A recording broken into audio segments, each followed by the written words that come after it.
Bienvenue dans ce nouvel épisode du podcast gastronomique Parler Cuisine, présenté par Marc et Guy. Merci de nous écouter, c'est l'épisode 41.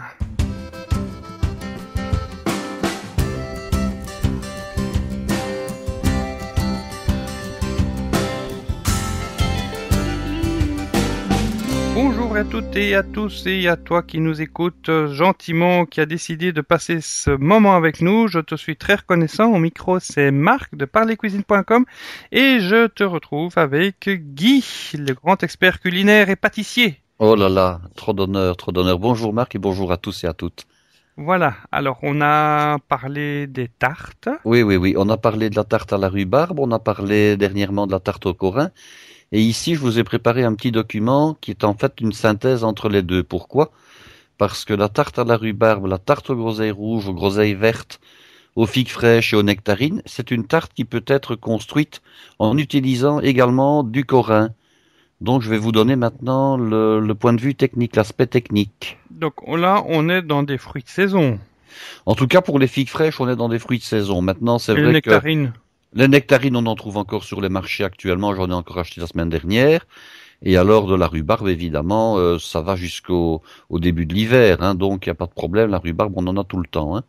Alors, je vois que sur la recette, tu as mis groseille verte, groseille à maquereau. Mais oui. Le maquereau, c'est un poisson. Le maquereau, c'est un poisson et c'est également quelqu'un qui a comme activité de faire travailler les dames aussi. Hein. Oui. Alors, la nuit, le jour, à toute heure, oui. Bon. En fait, apparemment, les groseilles à maquereau tiraient leur nom justement du fait que quand on dégustait des maquereaux, des filets de maquereau, à une époque, on les mangeait avec des groseilles vertes qui étaient un petit peu acidulées.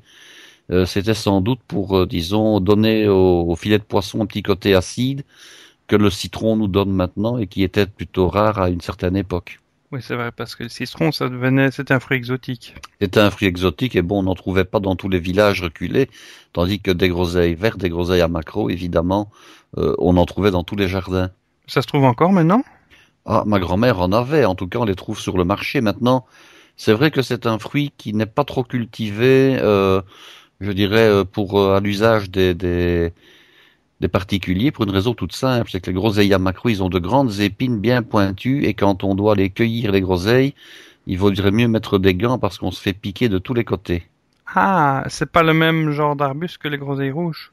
Ah, c'est pas comme les groseilles rouges, ni comme les framboisiers. Il a vraiment des épines, mais qui font, moi je me rappelle quand j'étais gosse, qui font jusqu'à 3-4 cm de long. Hein. C'est vraiment la grande épine. Hein. Oula. Et on se fait piquer les doigts, donc il faut être prudent quand on va les cueillir. Ah, ok. Et donc, quel est l'intérêt de cette tarte ? Ah ben c'est une très bonne tarte parce qu'elle est acidulée comme ça. Finalement, elle a un petit peu le même goût que la rhubarbe, tout en ayant, disons, des parfums différents. Le goût sûr, acidulé, vous le retrouvez dans les groseilles à maquereau, et ça donne une très bonne tarte très fraîche comme ça. Parce qu'en Belgique, on dit c'est sûr. C'est sûr, c'est acide, Ouais, c'est acidulé, sûr. Voilà. Oui. Alors, comment est-ce qu'on réalise cette tarte ? Ah, comment est-ce qu'on ? Eh bien, c'est pas compliqué. Comment est-ce qu'on ? Comment est-ce qu'on ? Comment tu fais ? Comment est-ce qu'on fait ? Je vous expliquais comment on faisait pour faire des tartes au corin. Hein. Alors le must du must, et c'est le cas du pâtissier qui est une tarterie en fait chez qui je m'approvisionne moi-même. Il dispose d'abord sur la pâte une toute fine couche de corin d'abricot. Alors j'ai expliqué le corin d'abricot, vous irez écouter le podcast de manière à savoir comment on l'utilise. Hein. Vous disposez une toute fine couche d'à peu près 2-3 mm bien régulière sur le fond de votre pâte, qui a bien sûr levé. Hein. Ensuite, vous disposez la fameuse chapelure à biscuits dont j'avais parlé pour la tarte à la rhubarbe. Hein. Oui. Alors cette chapelure à biscuits, elle va servir à absorber, à éponger le jus que les fruits vont rendre. Parce que si vous ne mettiez pas de chapelure à biscuits, vous risquez d'avoir une pâte qui va être détrempée par le jus que les fruits vont libérer. Alors c'est surtout le cas pour la rhubarbe, c'est le cas pour les groseilles vertes, c'est le cas pour les groseilles rouges, et c'est même le cas pour des fruits comme des nectarines par exemple. Et ensuite vous allez disposer au-dessus de votre chapelure à biscuits, vous allez disposer le fruit que vous avez choisi. Donc la rhubarbe coupée en petits dés, les groseilles rouges c'est simplement des groseilles que vous avez lavées, que vous avez égrenées. Là vous en mettez à peu près 2 cm d'épaisseur. Les groseilles vertes, bon, elles ont été bien sûr lavées et queutées, et vous en disposez une seule couche, puisque ce sont des fruits qui font à peu près l'épaisseur d'un bon doigt chacun, donc on n'en met qu'une seule couche. Alors si ce sont des figues fraîches, qu'elles soient vertes ou qu'elles soient rouges, Vous avez bien sûr lavé vos figues, vous avez coupé la petite queue, et puis vous avez taillé des quartiers. Généralement, on taille 6 à 8 quartiers dans chaque figue selon la taille des figues fraîches. Et alors, les Mais ça se nectarines, mange avec la peau? ça se mange avec la peau. Maintenant, si Ouais. ce sont des figues qui ont une peau très épaisse, on peut toujours les peler, hein, mais généralement, on laisse la peau. Et alors, si ce sont des nectarines, bon, ben, bien sûr, vous avez lavé la nectarine, vous l'avez coupée en deux, vous avez coupé après chaque oreillon, chaque demi-nectarine, de nouveau en fin quartier, d'à peu près 1 centimètre et demi d'épaisseur, et vous garnissez, bien sûr, votre tarte, toujours en commençant, lorsqu'il s'agit de quartier, par l'extérieur, en vous rapprochant vers le centre, ça permet de faire un beau décor. Alors, vous remettez votre tarte à lever un petit peu, parce que le fait de l'avoir garnie, la pâte est un tout petit peu retombée. Donc, vous la remettez à lever pendant une dizaine de minutes bien tièdement là où elle était, et puis vous enfournez. Je ne rappelle pas, mais vous aviez bien entendu doré les bords de la tarte avant de garnir. Hein.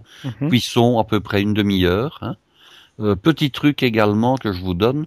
Imaginons que votre tarte soit cuite, mais que vous avez un petit doute pour les fruits. Alors, dans ce cas-ci, ce n'est pas très grave, parce qu'en principe, les fruits seront cuits, mais il y a une petite astuce. C'est que vous déposez sur la tarte, après l'avoir défournée, un couvercle de casserole bombé qui a exactement la même taille que la garniture que vous aviez mise. De sorte que, comment? Eh bien, de sorte que la vapeur et la chaleur des fruits va rester donc sous le couvercle et va poursuivre la cuisson pendant encore une dizaine de minutes, alors que votre tarte est déjà en train de refroidir sur la grille. Mais il faut la démouler d'abord. Ah oui, bien sûr, il faut la démouler Oui. et vous mettez le couvercle immédiatement dessus. Hein. Et à ce moment-là, la chaleur qui est emmagasinée par les fruits va continuer à les cuire pendant une dizaine de minutes et va donc permettre aux fruits d'être bien cuits. Mais pour ceux que je viens de citer ici, le risque est très très faible étant donné que les nectarines ça cuit très vite, les figues également et les groseilles bien entendu aussi. Hein. Alors comme d'habitude, vous voulez une belle tarte, qu'est-ce qu'on peut faire? Eh bien on peut faire un petit sirop. Alors le petit sirop va s'appliquer pour les figues fraîches et pour les nectarines.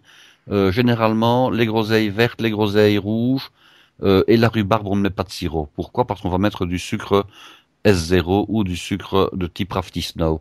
Par contre, pour tout ce qui est figues, nectarines, un petit sirop de sucre simple.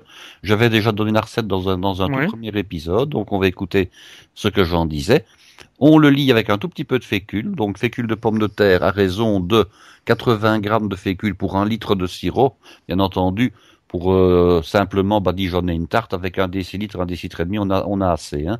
Donc on met une bonne dizaine, 10-12 grammes de fécule, ce qui représente, disons, l'équivalent d'une petite cuillère entre mérase pour vous donner une petite idée. Un petit bouillon. J'insiste par contre, c'est la petite goutte de colorant. Vous pouvez trouver des colorants alimentaires tout à fait naturels dans le commerce. On n'est pas obligé de prendre des colorants artificiels. Néanmoins, une petite goutte de colorant jaune pour la tarte aux nectarines et une petite goutte de colorant rouge pour la tarte aux figues. Vous badigeonnez au pinceau les différents fruits et vous avez un résultat comme celui d'un professionnel. Magnifique. Tout à fait, Marc. Parce qu'en plus, Guy, quand on a commencé à parler de tarte, donc c'était juste parce qu'un auditeur nous avait demandé des applications avec la rhubarbe. On dit, on va faire la tarte à la rhubarbe. Et là maintenant, il m'a sorti encore 4, 5. Ah, il y a encore des feuilles de réserve. Hein. Waouh. Bon alors, si vous avez essayé cette tarte vous-même, n'hésitez pas à nous dire ce que vous en pensez de la recette. N'hésitez pas aussi à aller voir sur parlercuisine.com sur la page de cet épisode-ci. Vous allez trouver le détail complet de ce qu'on a parlé durant cet épisode. Vous pouvez laisser un commentaire tout au bas, ou alors vous pouvez laisser un commentaire sur notre page Facebook. Vous pouvez aussi laisser une photo. Si vous avez essayé vous-même la recette, vous prenez vite avec votre téléphone une photo, vous l'envoyez sur notre page pour voir, pour nous montrer. Et on pourrait bien ça dire, ferait plaisir. pourquoi pas, que les plus belles photos seront publiées. Oui, mais non, mais ça, elles sont déjà publiées sur, s'ils laissent un commentaire sur la page. Hein? Oui. Voilà.